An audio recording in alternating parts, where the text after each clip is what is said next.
Ja väitän, että nuo harhasyötöt ja nämä asiat liittyvät siihen. Oliko ihan selkeää, missä olisi pitänyt olla tarjonnat ja niin edelleen, mutta paljon tuli kyllä kiekon menetyksiä ja sekin tietysti vaikuttaa tuollaiseen itseluottamusasiaan ja kaikkeen siihen, miltä se peli sitten näyttää. Sehän hidastaa peliä myöskin. Kyllä, ja sitten Boss joutuu sen siirtämään kuitenkin päätyyn, josta Heljankosen pysäyttää Winberg.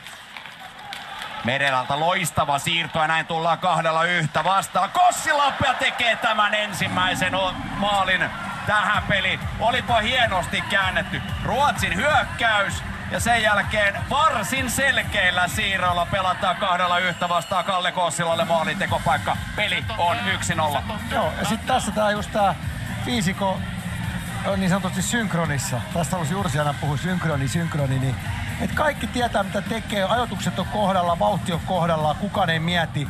Silloin sulla tulee tämmöisiä tilanteita, että naps jo 2-1 ja vielä ihan loistava tämä viimeistely. Ensin tämä viimeinen ratkaiseva syöttö tämä Puistola ei ole niin helppo, eikä se ole niin helppo myöskään ampua, että sä ammut just nimenomaan tonne ylös. Vähänkin olisi ampunut alemmaksi tuonne, jos torjunta tullut. Rauhoittaa. Vielä on minuutti 15 sekuntia ylivoimaa jäljellä. Pajuniemi hyvin sieltä muodon läpi. Haetaan Antti Suomela lapaa. Suomela pelaa keskelle. Nurmi vinguttaa verkkoa. Peli on 2-0. Ei sen tuo kummallisempaa tarvitse olla, jos siinä on lapa vapaana. Kiekko siihen ja tuossa on Nurmella aikaa jopa ottaa haltuun ja ampua sitten. Kyllä, tosi hyvä Markus Nurmelle. Nurmi on ollut todella hyvä tehnyt sitä niin sanottua likasta duunia ja työtä paljon ja nyt vielä pistää verkot heilumaan ja just Suomella ja Nurmi on ollut nyt tässä turnauksessa niin tähän mennessä niin ihan Suomen kärkipelaajia ja oli siinä huonossa tsekkipelissäkin oli hyviä. Loistavasti pelattu, mutta kyllä vastaavasti pakko sanoa. En tiedä mitä studio mahtaa tästä olla mieltä, mutta aika heikosti puolustettu Ruotsin alivoimalta. Suomela. Onhan tää nyt aivan erinäköistä kuin Ruotsin ylivoima. Tää on todella tämmöistä ylivoimaa. Alkaen siitä, että ollaan vastustajan alueella. Pajuniemi, Kinnunen viivasta ja peli on 3-0. Tässä tulee se toimitus. Sanoinko, että Kinnunen on aika hyvä ranteella nimenomaan. Tää on hänen iso vahvuus, että kyllä pystyy niinku tuolta ja sen takia ylivoimaa pääsee pelaamaankin. Että todella hyvä ranneveto. Suomen maalilaulussa todetaan, että aina kun mä lämmään, mutta tämä ei ollut sellainen, vaan aina kun toimitan voisi olla uusi sovitus tästä. Erinomainen toimitus ja se menee nähdäkseni suoraan sisään. Zürich Lionsin Santtu Kinnunen maalin tekijänä 2 edellistä kautta miehellä AHL:ssä Charlotte Checkersin joukkuessa. Ensimmäinen kausi hänellä Sveitsissä meneillään ja näiden otteiden perusteella Leijonissakin saattaa jokunen peli olla vielä edessä.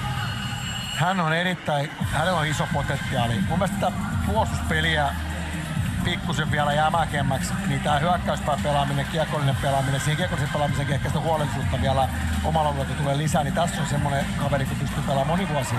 Kiekkoa hyökkäysalueella.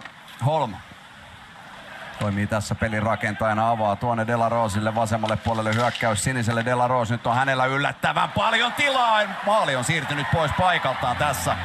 Jos en ihan väärin nähnyt. Katsellaanpa uudestaan. Lennström tuulettaa maalia. Tuomari näytti mielestäni maalia.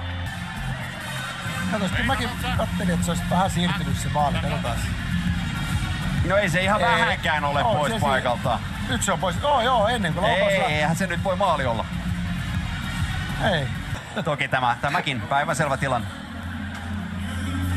Ei maalia. Lukemat edelleen 3-0. Sanoin. Alueelta ulos 10 sekuntia enää jäljellä. Suomi tämän ottelun voittaa ja taitaa voittaa. Jättää Ruotsin nollille. Kyllä vain. Ruotsi ei onnistu kertaakaan tänään maalin teossa. Ottelu on päättynyt ja se päättyy Suomen 3-0 voittoon.